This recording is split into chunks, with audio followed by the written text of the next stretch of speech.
Hello, my friend. Welcome to Do Not Talk, talking about the two things you're never supposed to talk about, religion and politics. That's all I heard when I was growing up. My grandfather's son, too divisive. Don't ever talk about religion or politics. Just make everybody angry. uh, and for so much of my career, I didn't. Radio and television.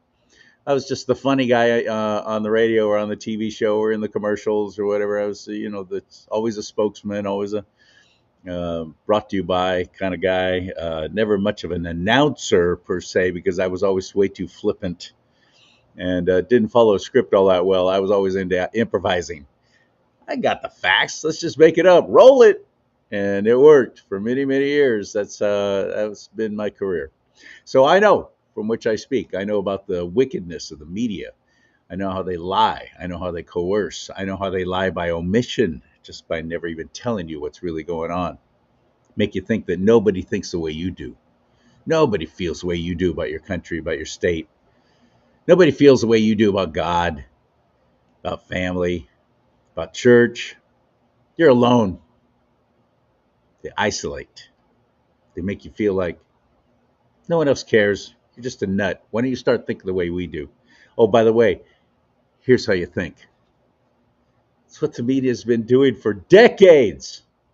I'll hear people talk about, older folks. Oh, I wish we had reporters and news anchors like Walter Cronkite.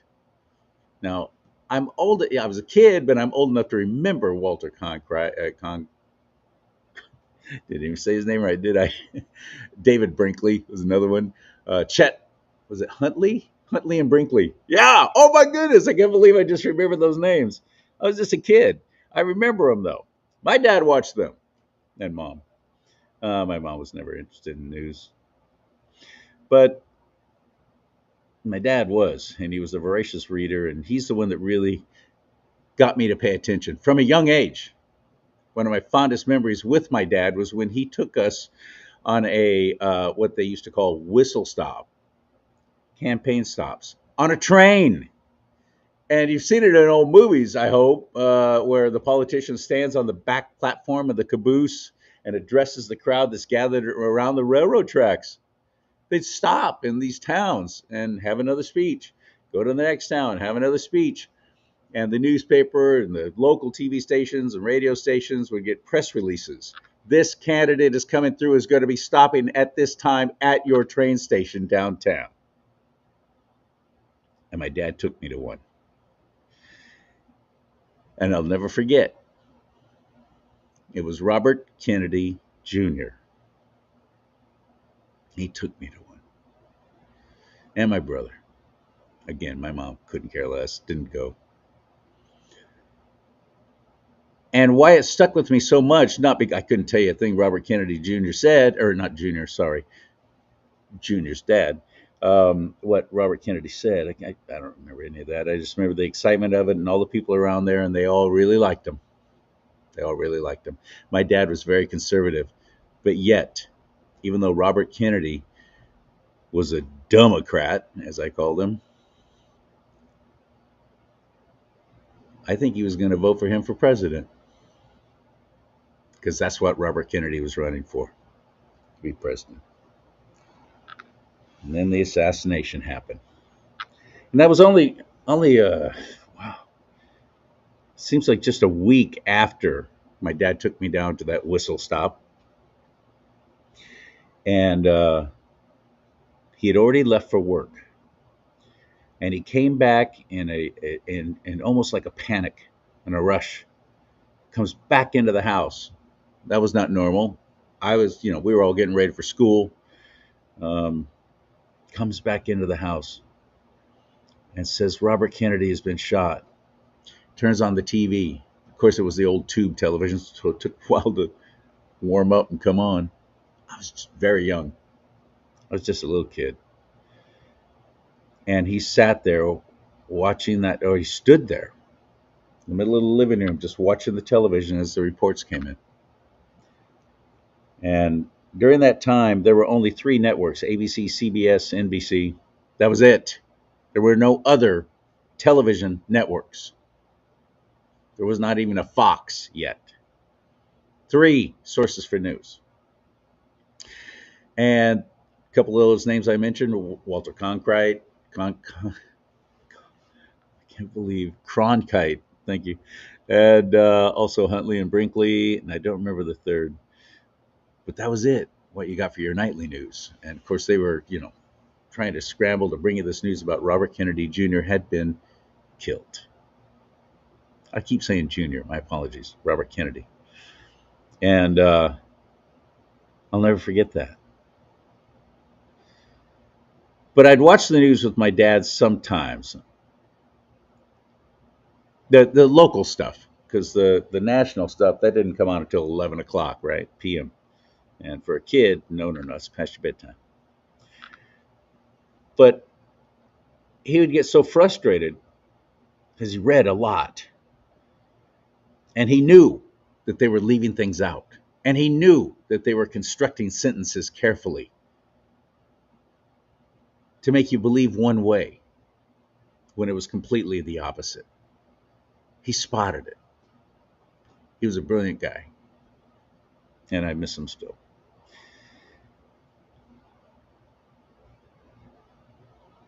And these newscasters and the media that America trusted, not just America, but the world,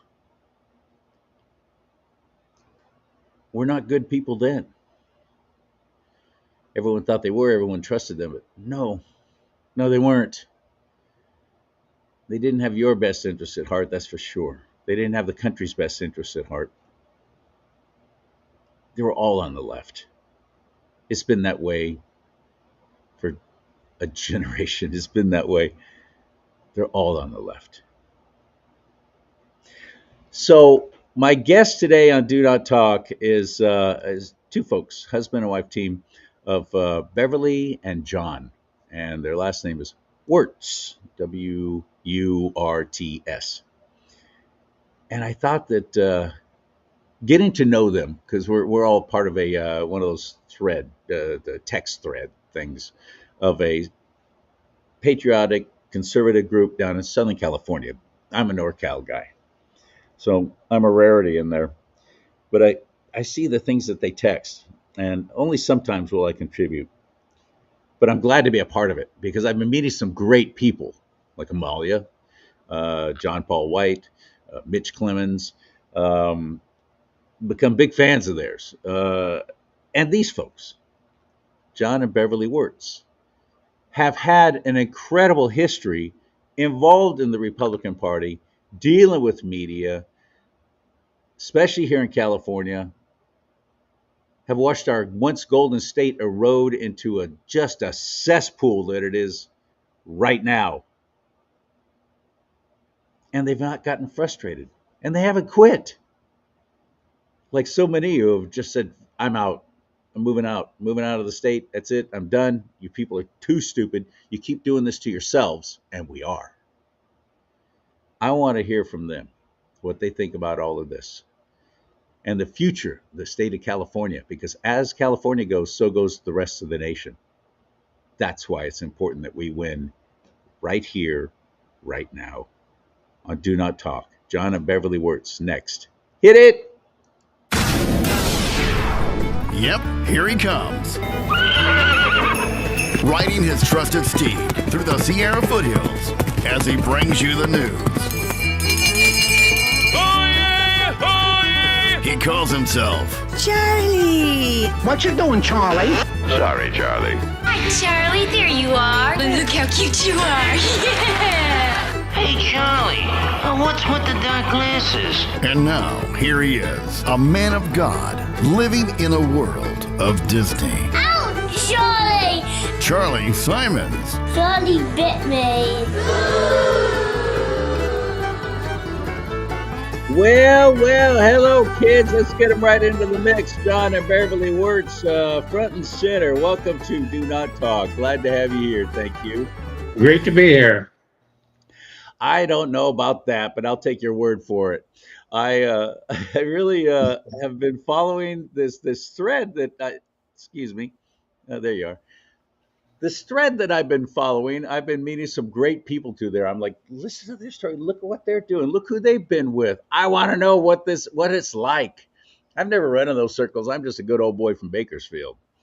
And my dad was a huge fan of Ronald Reagan, which, by the way, if you haven't seen the movie yet, please do while it's in theaters. It's a limited release, and it shouldn't be. I really believe it's a limited release in only certain theaters because there are theaters that have said no to it, just like they did with Sound of Freedom. That's going on with Reagan, the movie, and it's that good. Dennis Quaid is amazing. There were times that I forgot it was him. Seen it 3 times already. Oh, it's so good. So good. And the theater I was in, this was on a Monday night, last night. It was packed.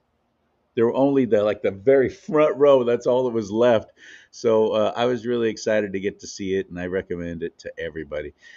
Is that you got started, though, John, even before that in Republican politics? What's your story? Where are you from originally before we get to Beverly? I know it's normally ladies first, but I already brought up Reagan, so let's go with it. Well, actually, my first experience was with Barry Goldwater. I worked in the '64 campaign, and I was the Los Angeles County Chairman of the Youth for Goldwater. And we did everything. We walked precincts, we put up signs. I ran a precinct organization that had 2,000 people, and we reached 60,000 people every week, personally, walking precincts. Did you say 2,000 people? And those are all volunteers? It was a youth organization.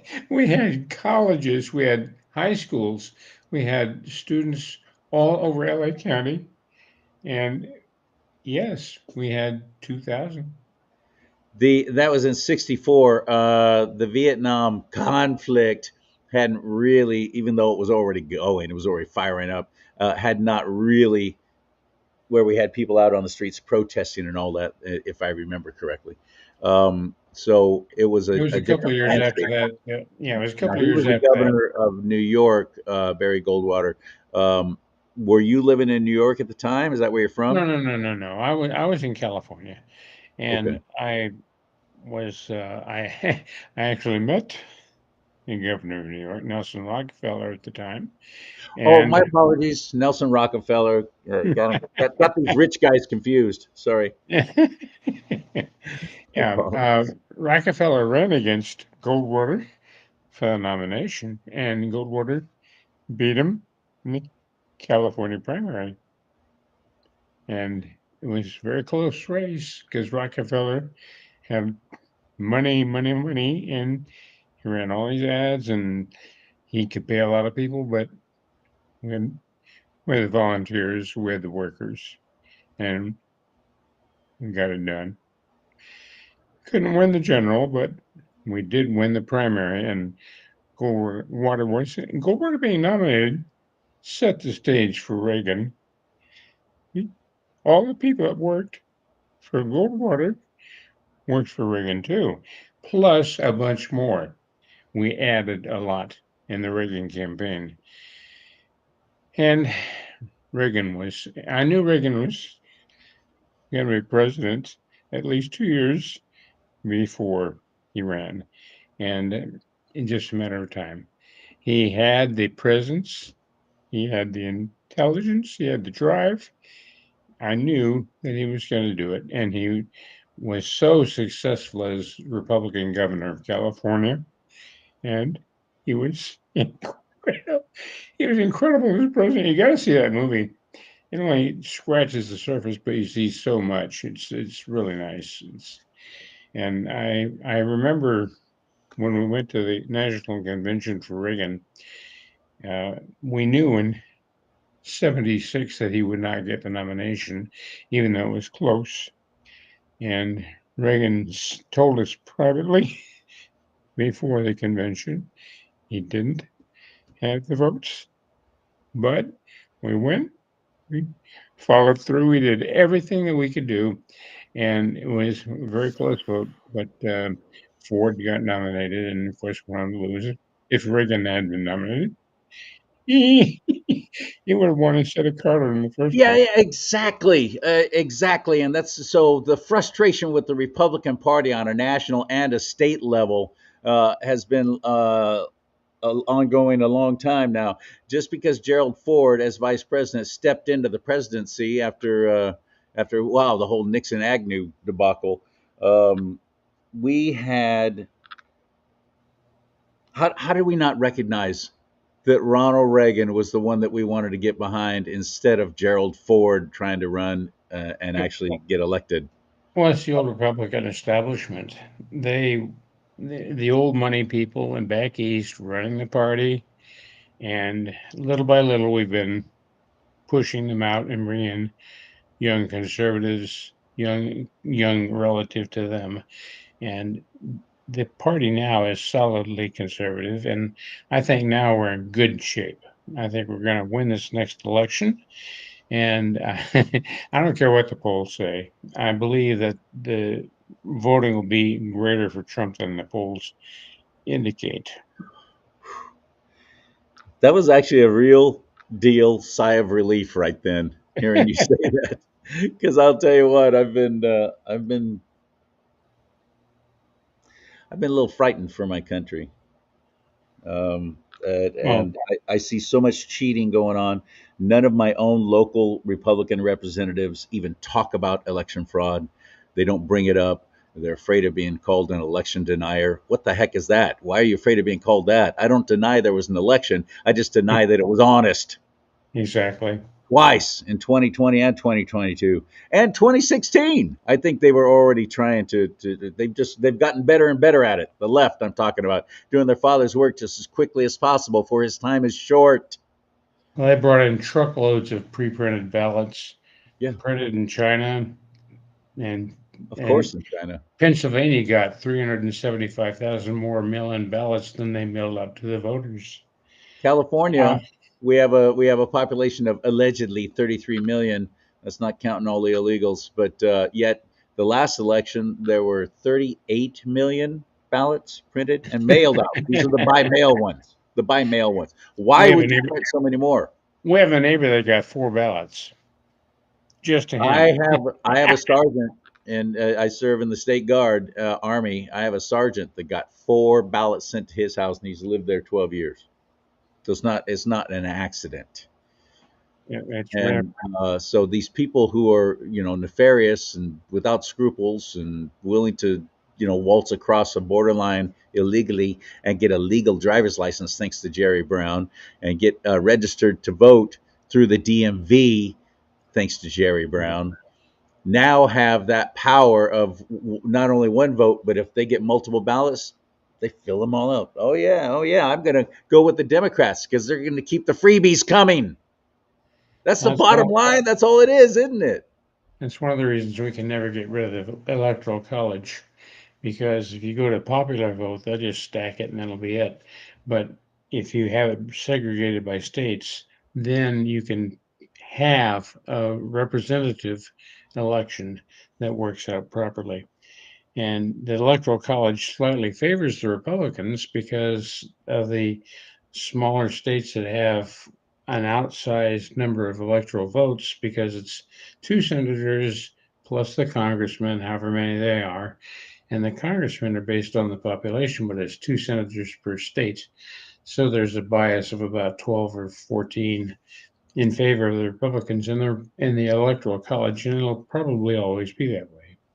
So that helps counterbalance some of the big city shenanigans that go on by the Democrats. It was it's a brilliant design, and our founding fathers were just extraordinary gentlemen, that's for sure. Because you're right. Every time I hear one of those idiots talking about, oh, Trump is going to destroy democracy, he's going to bring down democracy, my response is always the same, and to anyone sitting around me, I don't care. The reaction is always like, what? I said, screw your democracy. I don't want your democracy. We're not a democracy. We're a constitutional republic. Your Right. idea of a democracy doesn't work. It's never worked. Everywhere it's been tried, and it's failed. Like socialism and communism, it eventually goes upside down. It's not a good design. What we have, this constitutional republic, is brilliant. Beverly, you have been able to meet some pretty fantastic people too with your involvement in Republican politics. Thank you for all that you do. Thank you for supporting your husband, John. When I didn't even know you, John. When I first wrote to Beverly about please be a guest on the show, she just share some of the stories. What's it like with all the places you've been and all the people you've met? She goes, "Oh, my husband's got a much more interesting story. You should really talk to him." So she's in your corner, my friend. You've got a great wife there. Beverly, I brought up Robert Kennedy. His son, Robert Kennedy Jr., has now said, "Yeah, I'm not quitting my campaign. I'm suspending it." Notice they all suspend it. Ron DeSantis suspended. He didn't stop. He didn't quit. All these people who did Nikki Haley suspended. And that's because of money, isn't it, Beverly? Yes, absolutely. And I had the fortune of meeting Bobby Kennedy. My girlfriend was doing a fundraiser. It was before he announced running for president, and it was for the California Children's Defense Fund. And so I was hee-hawing around whether I'd go or not. And she says, "Beverly, it's at my house. I'll assign you to sit right next to him." Well, that was okay. That sealed the deal. So I figured that'd be a great photo op. And little did I know that he'd be, running for president. But it was interesting in as much as he's highly intelligent, and what he's doing for the health of young people across America is amazing. But he is a Democrat. We cannot forget that. And I do think he now joining forces with President Trump, and Trump possibly appointing him, to take over where, Fauci failed. He can clean up the FDA. He can clean up our water. He can really help, maybe with the VA, just health across the United States. And I am thankful, John and I, we never thought that Trump would come to California. So in 2018, we went to a rally in Montana. We figured that'd be a safe state. They do own guns there. So come on, babe, let's go to Montana. So we went, and it was a love fest. These are love fests. I said, we got to get there at 8 o'clock in the morning. He says, "What do you mean? It doesn't start till 5 in the afternoon. And I said, "Don't you see these? People camp out overnight." We got there at 8 in the morning. There were already 100 people standing in line in front of us. And by the time they opened up the first gate to lead us into the next line, you couldn't see the end of the line behind us. It went for miles. We couldn't see the end. And I heard 25,000 had to be turned away. And it's before they had big screens. He announced, we're going to have to start having big screens that people can, they just don't leave, that they hear the message from outside the arena. And it was, people were leaving sobbing. I mean, it was so emotional, a love fest. You feel this man's love for God and country and his supporters, and it's the most amazing thing. And then 2019, we got an invite to go to Mar-a-Lago, and my husband said, "Oh, Beverly, it's tax season. We can't go." And I said, "Well, that's you, babe. You've got a secretary. I'm going without you." So this is a once in a lifetime opportunity. So, just went there, and, again, just being with patriots, and in that beautiful, beautiful venue, the beautiful Mar-a-Lago, and just the food, the opera singer from Italy. It was just amazing. And Trump coming out and speaking to the crowd, just a big, lovable teddy bear. It was just, he is so funny. And he shared the funniest stories. And he said then in 2019, he says, I won the state of California. And I work with Election Integrity Project of California, and they have 2 lawsuits now against the Secretary of State, and it's now before a judge in Los Angeles.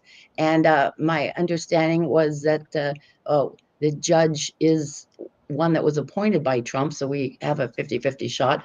And then the other lawsuit is against where we live, ironically, one of the most egregious in terms of voter fraud, Ventura County.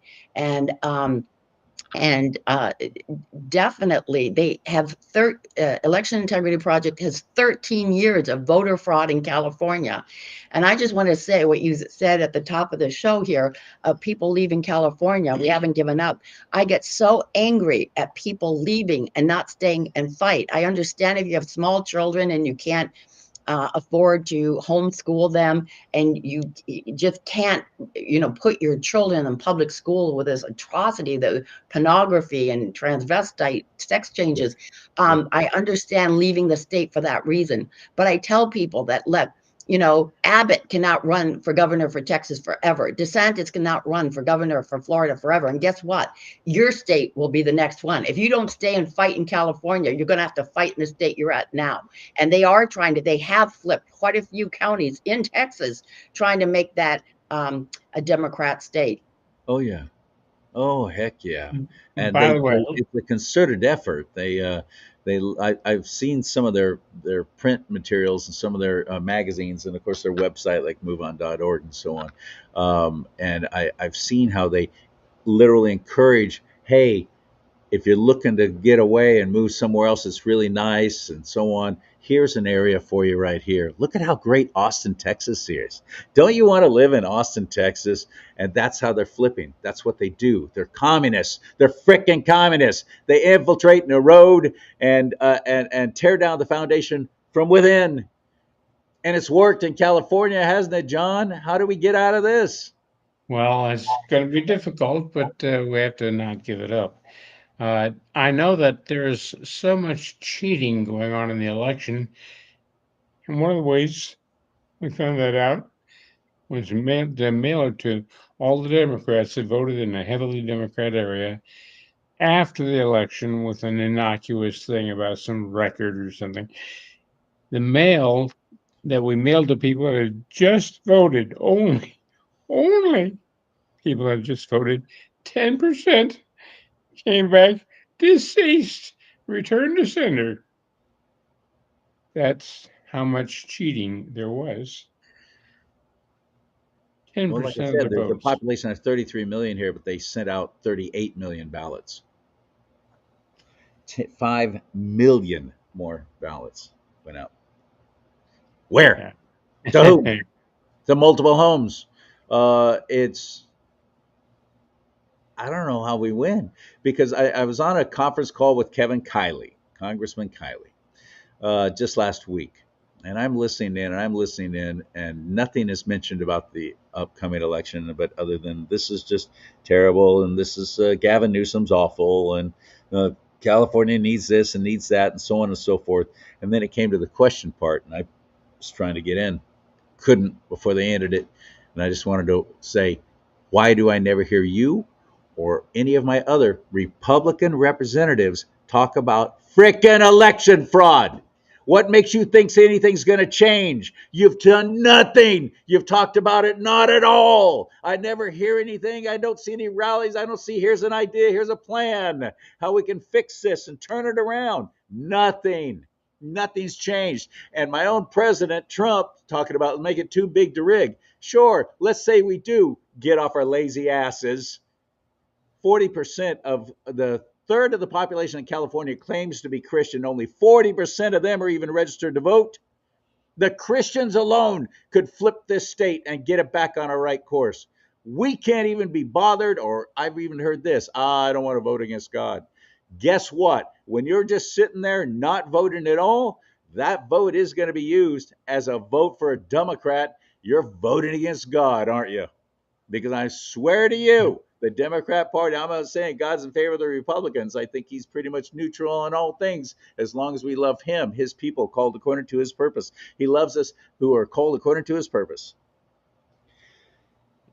But I know he's not aligned with a party that's all about death, abortion, the death of traditional marriage. It's a party of death. And we have illegals and all these other people on the left coming in here, illegally voting, living here illegally, and voting with a party that goes against everything that they allegedly believe. Now the California legislature has just passed a bill where they're going to give $150,000 even to illegals, to buy a Home loan house. to buy Yeah, a home. 20% down payment never has to be paid back. And taxpayers in California can't afford this. How many billions of dollars are we now in debt, by the way? I don't know, but it's astronomical. It's like 80, California, over 80 California, billion. California Billion. tax, California taxpayers pay more taxes than any other state, and they also pay more in gasoline taxes. Then sales tax is high. Californians are so overtaxed that is driving business away. I have so many tax clients in other states. I do tax returns for every state in the union now because I got clients that left California. They say, I got to get out of this crazy liberal place. And so I've tax clients everywhere. But there's still so many conservatives in California that we could win elections if everybody did their part. It's doable. And that's a huge if. Yeah. That's a huge if. Like I said, just the Christians alone, if they took their civic duty seriously, which is getting so frustrating to me. I And you know pray what? for it, Preachers should be preaching of course. from the pulpit. In Vote. fact, I don't know about down where you are, but I'm involved in a couple of groups up here in NorCal where we're literally trying to get permission to go onto college campuses to register people to vote. College campuses to let them vote, register to vote right there, and the colleges are all saying no. They'll let Democrats are there already and been there a long time, registering people to vote every day at these colleges, but not a Republican. No, we're not allowed onto frickin' college campuses. And most of them, these state universities, we're paying that. We're paying for that. Our tax dollars are paying for that, and the community colleges. And in churches, we try and set up, we get permission with these big old mega churches, which are putting on Hollywood productions. I don't believe that they're really glorifying the Lord with the crap that they do. That's just me. And we wanted to set up tables there. We've had people, with most of them have said no. And the ones where they have said yes, we've had people accosted, nothing physical yet, but verbally, separation of church and state is what they start shouting. Is that a real deal, Beverly? Is there such a No. thing as a separation of church and state? No, it's not. And pardon me for interrupting, but the church has always been involved in government from the very beginning, and the founding fathers relied on biblical principles when they wrote the Constitution. And it wasn't until the Johnson Amendment when they came up with this phony baloney separation of church and 501c3. state. There's no separation. The only restriction is that the government can't tell you what religion to have. The government can't finance a religion, but there's no restriction on churches telling people who to vote for. There's no, people think there is, but there really isn't. There's no restriction. Pastors can do whatever they want from that pulpit for political candidates. And I know pastors that print who they're going to vote for themselves and distribute it in the church lobby so that people can pick it up and do the same. So, and that's exactly what should happen. Every pastor, every preacher, everybody who's leading a spiritual organization should be promoting conservative candidates. And that is how we can win. We're proud to say that we're part of Godspeak here in Thousand Oaks, Ventura County. And during 2020 shutdown, we stayed open. We were sued by Governor Newsom, as well as our local health department, for every service we had. And there was warning on the front door, if you enter at, the risk of being arrested. And I always would get there at the first service in the first row, and I'd say, John, I'll save your seat, but have bail money ready, because if they take the pastor, they're taking me too. He all during he's had all the frontline doctors come and speak against the truth about the vaccine and the warnings. and the warnings about, a mask. And we would be at church. There was no social distancing. There was no forced mask wearing. And we had communion. And then he had, our church has had Larry Elder when he was running for governor, and Bobby Love Kennedy him. when he was doing the children's health defense, and frontline doctors. So yes, it is rare, but churches do need to speak out. And he has preached about the responsibility of pastors actually preaching the need for Christians to vote. We're not voting Democrat, Republican. We're voting God values, and what party represents God values the most. And as you pointed out, it is the Republican Party, because we're pro-life, and we're pro God and free speech, and our freedoms and our Constitution. In California, every Republican is more conservative than the Democrat they run against every single time. So you're only left with one choice, and that's vote Republican. And we need for preachers to tell people they need to vote for the candidate that preserves life, that believes in God, and pastors have to speak out. Priests, everybody that's religious needs to speak out and promote this. Rabbis, yes, we And need to unite. I Yep. do, absolutely. Yep. Rabbi. I have a lot of friends who are Jewish, and there so many of them are on the left, and I'm like, how do you justify that? My Catholic friends, I come right out and ask, how do you justify that? You're aligning yourself and your political values with the party of death. How do you justify that with your faith? They don't have an answer. No, they can't. They can't. And as soon as a conception occurs, that's when life begins. And if you take that life, it's murder. And they have to realize that. They have to. They're And lying to themselves. And it's like Dennis Prager, I've heard say many times, people would rather be accepted than actually be right. unfortunately, but Well, I'd rather be accepted in the kingdom of God than here on earth, because we're all going to be a judgment day. And I guarantee you, California Christians are going to stand before God one day. Why did you leave the state? You didn't have small children. There wasn't a need. There wasn't a call. Why didn't you stay and fight for my land? And I honestly think that the same that with this November election for presidency, that this is, as we all know, that this is our last shot. If Trump does not make it, we are doomed, and we need to get on our knees. We need to repent. We need to, ask for God's favor and do everything we can. Our church does ballot harvesting, and so the legal way, and it is church members who their mail-in ballot, instead of dropping it in a random box somewhere, turn it into the church, and that they send it directly. They hand deliver it to the county recorder's office.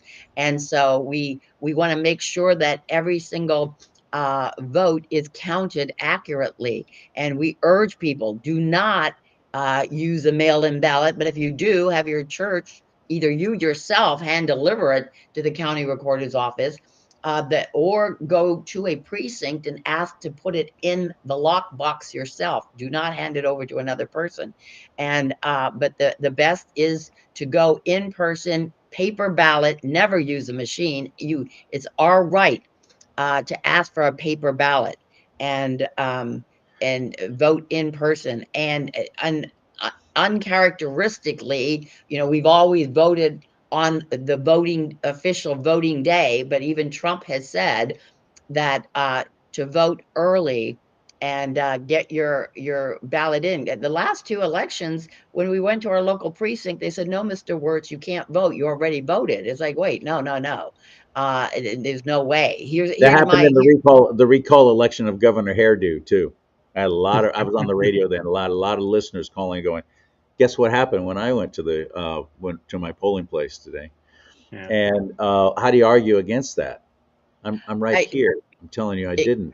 Right, especially when you bring your untouched, unopened mail-in ballot. It's like, okay, here's my mail-in ballot. So whoever, but and I just recently saw a video that, we assumed, what, okay, we'll give you a provisionary ballot. We have just recently learned the provisionary ballot will not be counted. They assume the first one, which is fraudulent, is the accurate one, and they discard, even though that they're placating you. Oh If yeah, don't that's worry. what I've heard. That's what I've heard inside our circles. Well, you have to ask for a provincial ballot.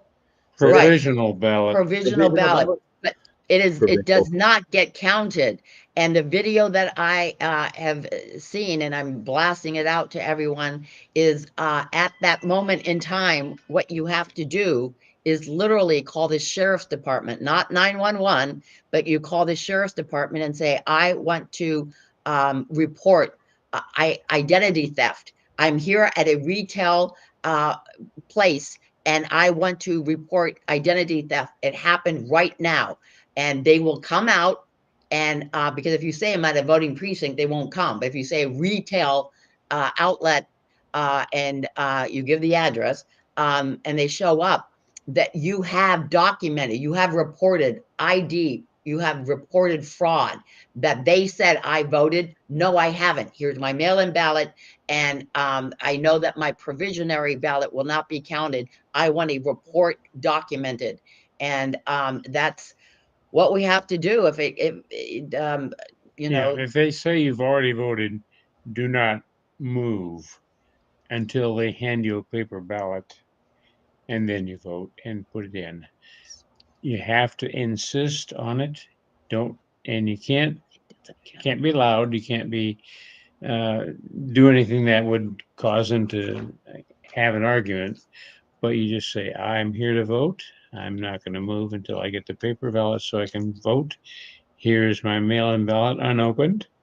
Here's my driver's license. Well, that's what we've always been taught before. But as I just said, the video says that if you ask for a paper ballot, it will not be counted. You have to watch No, the video. no. That's if it's a provisional ballot. Oh. You do not vote Oh. provisionally. You vote as the person who's registered to vote already on the rolls. Oh. And I did, and they had to do it. So you just have to be Yeah, insistent. but Beverly suggested that they're not going to count that anyway. They're going to count the original one. That's if it's a provisional ballot, but you don't agree to it being a provisional ballot. You get a paper ballot that you put in the machine yourself. I'm afraid I don't understand the difference. I've been telling everybody, stop voting by mail, period, immediately. Stop. Don't do it. And then I heard people say, don't even open it, because that's your proof that you haven't voted. When you take that in with you, and it's got your name and address and everything on there, and it's sealed, it has not been opened.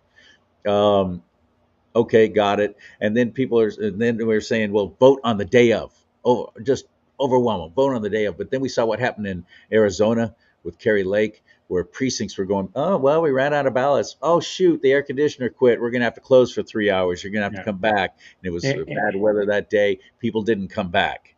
And not an accident. Not an accident. We saw that happen the day of the election day. Yeah, and look what happened. Katie Hobbs is governor of Arizona. And we've been seeing that again and again and again here in California. So vote if you're in an area. And in California, every county now opens like a week, 2 weeks before the actual election day, right? As soon as you can vote in person, vote in person. Yeah, but that's the important thing. That's the key. Vote in person.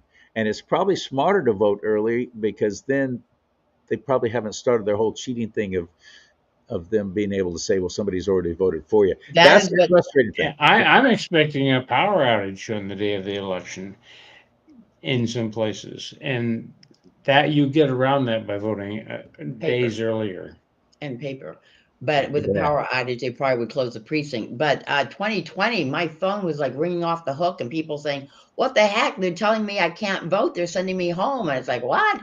So I reached out to our local county recorder and saying, what's going on? Stop spreading these lies, Beverly. It's only isolated. I said, what do you mean isolated? It's happening at Cal Lutheran University. It's happening down the street from our precinct. It's happening at the school where they're doing. That's not isolated. It's all over the county. I'm hearing it from Oxnard all the way to Westlake Village. And he turned out to be, Mark Lund, it turned out to be part of the problem, and he had to resign, and someone else he's appointed, unfortunately, but not sure we're better off.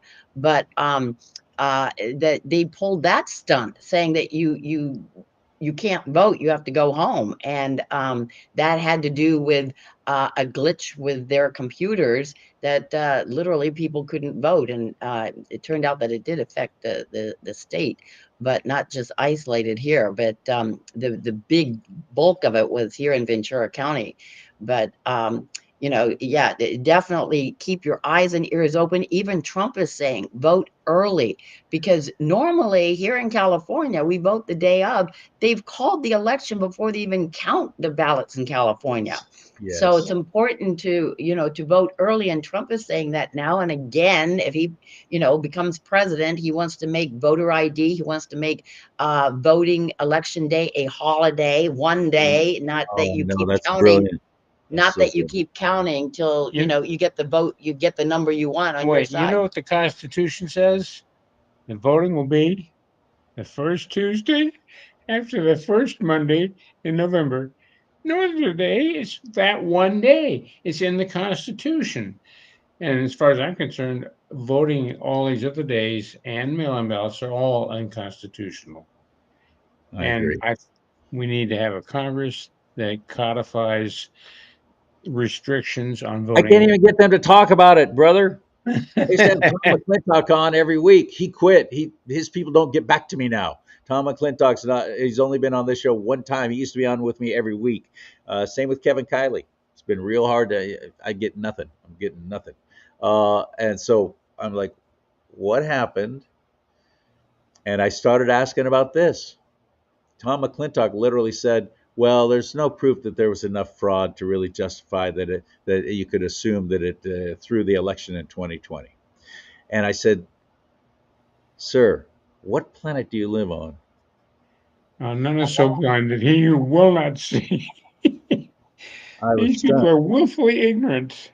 Yeah. Well, Election Integrity Project could not have pushed through with 2 valid lawsuits if they have 13 years. We're just not talking since 2020. They have 13 years of voter fraud in California. For this goes back, taking control, the last few governors. So and every other seat in California, the legislature and the Senate and Congress as well. But 13 years with the voter fraud. Election Integrity Project is a viable, ethical, a nonprofit, and they document voter fraud. And for elected officials to be ignorant, not to acknowledge it, is sinful in my mind's eye. It's sinful. But by the way, it's super important to vote, even if you don't think your candidate's going to win, because there are down ballot races, state assembly, state senate, and in California, especially, if you can get at least a third of them, then they lose their supermajority, and then they can't pass some of these silly things they've been passing. So it's really critical to vote, no matter what the mix is in the area that you live. Even if the whole state looks like it's going to vote red or blue, you have to vote, because you may affect other races, and that's critical to prevent the liberals from having a supermajority. They already do, and they have for a long time. I don't know. Not that long, and I think it can be changed if we do it. And I believe we can. And I think it's a mistake to give up and say it can't be done, because it can be done. It can be, yes. If our own fellow conservatives, especially my fellow Christian conservatives, got off their lazy asses. Sorry, that wasn't very Christian-like of me. And actually did something, but they don't. It's la la la la la la. It is. We can convince them. You're fence we sitting. can do it. You're fence sitting. Get registered to vote. Let's start there. Yep. Registertovote.ca.gov. Registertovote.ca.gov.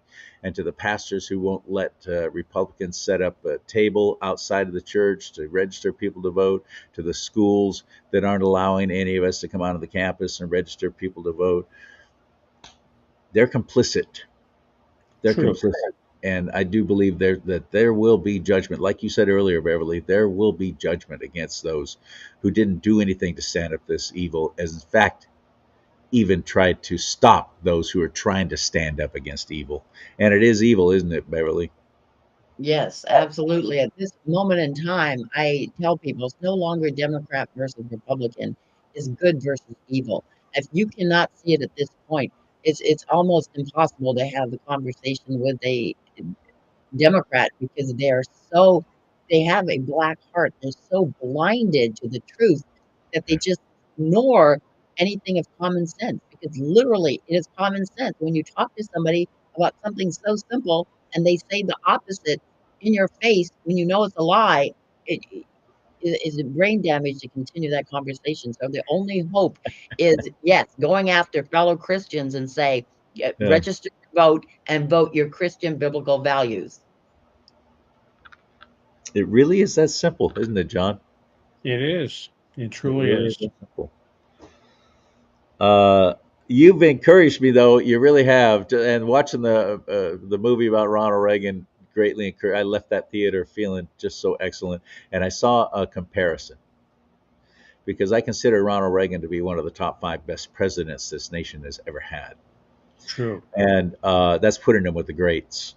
Um, and then along comes President Trump, who I don't like him personally, at least the guy I knew on television.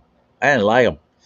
And I thought he was arrogant, brash, haughty, narcissist. And I'm like, all the things that actually you need to kind of be to be a good, successful, headstrong president to get things done.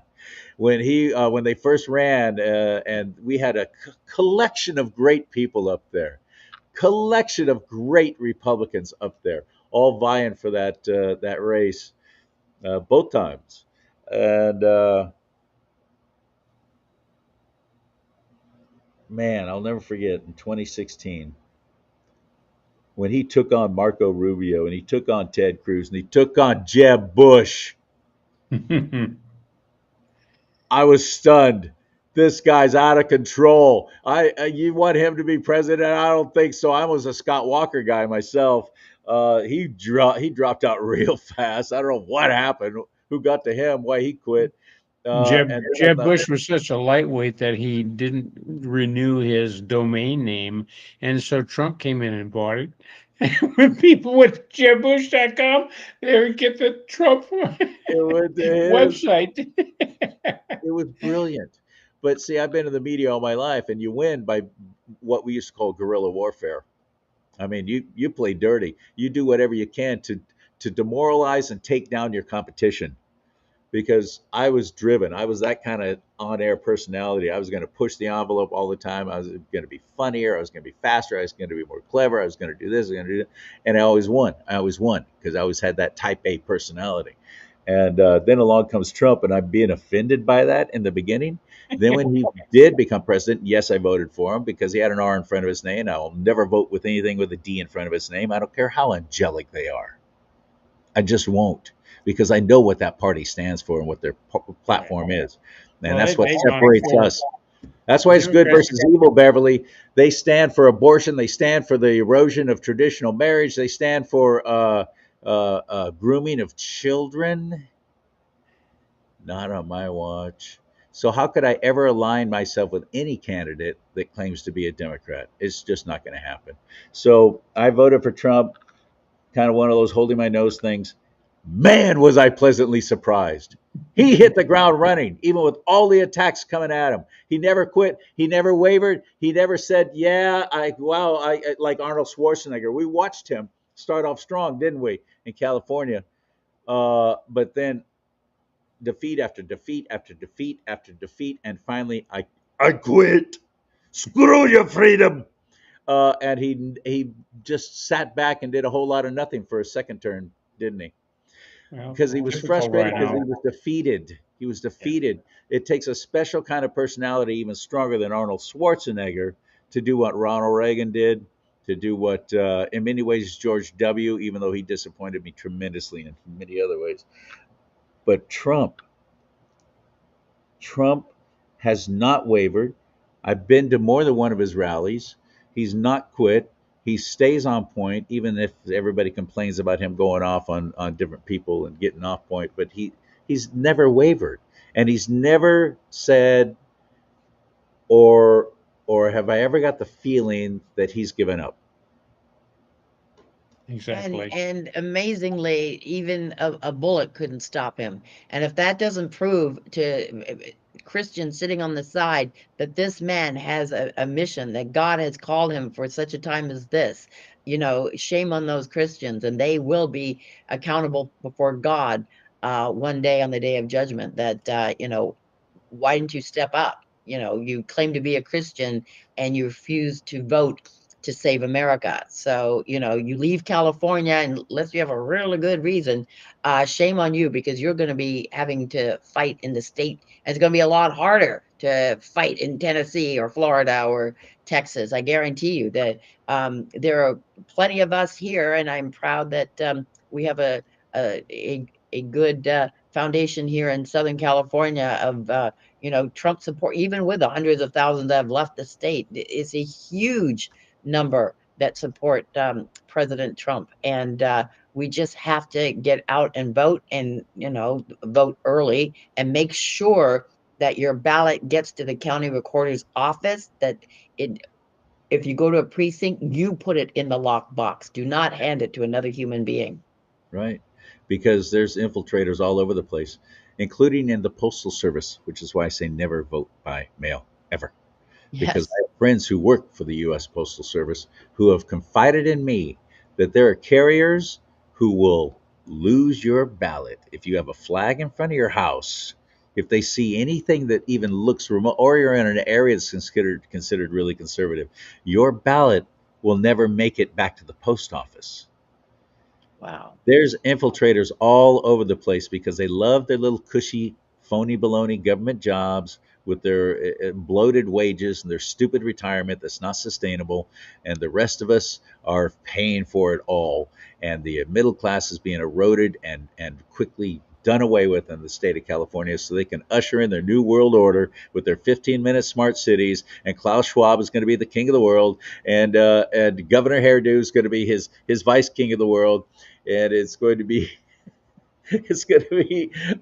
incense and peppermints and nothing but good, and a little Star Trek utopia. We're all going to be wearing the little uniforms and have our little communicators, and won't it be great? That's what they're shooting for, aren't they? And it's all communism, isn't it? Yes. It is. And unfortunately, we have to kind of cut short because we both have client appointments. But we appreciate this honor and opportunity to just share with you and encourage fellow Californians to fight, fight, fight. Amen. Thank you so much for your time, John and Beverly Wirtz. Any place Thank you, we Charlie. can get in touch with you all or keep in touch with you, or if you want to promote a website or something, now would be the time. Well, Tax business. yeah, johnwirtzfinancial.com, JOHNWURTS financial. He's the John best Wirtz. tax man. He's the best tax man 50 years. And, Oh, if you have a deduction, I'm going to fund it. Very good. It's a pleasure meeting you both. Thank you for taking the time here on Do Not Talk. Thank you. Enjoy. Absolutely. I am Charlie Simons. You want to help this show? Venmo.com/do not talk. Venmo.com/do not talk. Help us stay on the air. There's expenses incurred with putting the show on, not just the time and the effort, but expenses too, to make it happen, to bring it on the different platforms and so on. So that's where we need your help. If you can give us something monthly, that'd be great. Whatever you got, whatever you can spare. I know we're all victims of Bidenomics right now, but if you could help the show, it would sure be greatly appreciated. Venmo.com/do not talk. venmo.com/do not talk. May God bless you and keep you. May God bless America, but most importantly, America bless God.